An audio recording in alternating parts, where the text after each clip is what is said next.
সিলাই করছে না না এখনো সিলাই ধরে না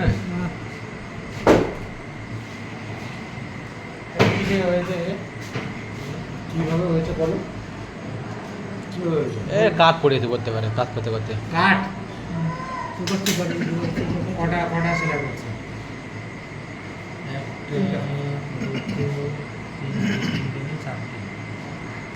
চারটে দিন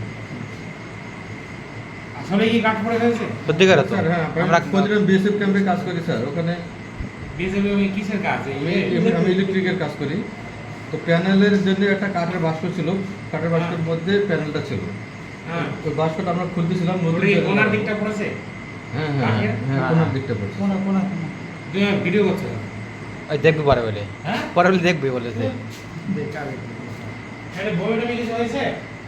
না না বলবো হ্যাঁ তোর কোনো সমস্যা হয়নি না কিছু? না না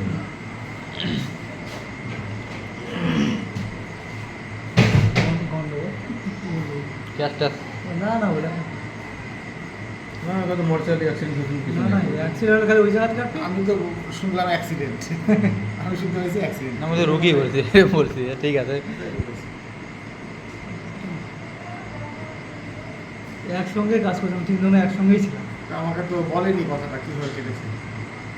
মোটরসাইকেলে যাচ্ছি তাহলে আমি ভাবছি মোটরসাইকেল অ্যাক্সিডেন্ট হয়েছে। মোটরসাইকেল আসলাম কিন্তু দেখে মনে হচ্ছে সেলাই কাটছে মাথা যে যে না, জায়গা হলো সুন্দর কাজ একদম। 7 দিন। আর আমি ওই জন্য বালুঘাটে গেলাম না বুঝলেন বাবা সবসময় আপনার কথা বলে আমি ওই জন্য বালুঘাটে গেলাম আমার ওখান থেকে মালিক গাড়ি দিয়ে পাঠাচ্ছিল বালুঘাটে পাঠাচ্ছিল গাড়ি দিছিল লালগড় যা না আমি বড় রেকর্ড ব্যাপারটা যারা জানে না জান না আপনার জন্য তো আসা অন্য কাটতাম তাই এটাই মেন কথা। বালুরঘাটে সেলাই হয়নি সেই পেশেন্ট সেলাই আমি এখানে আসার পরে করেছি। সেলাই করেনি বাবু অ্যাক্সিডেন্টের পেশেন্ট।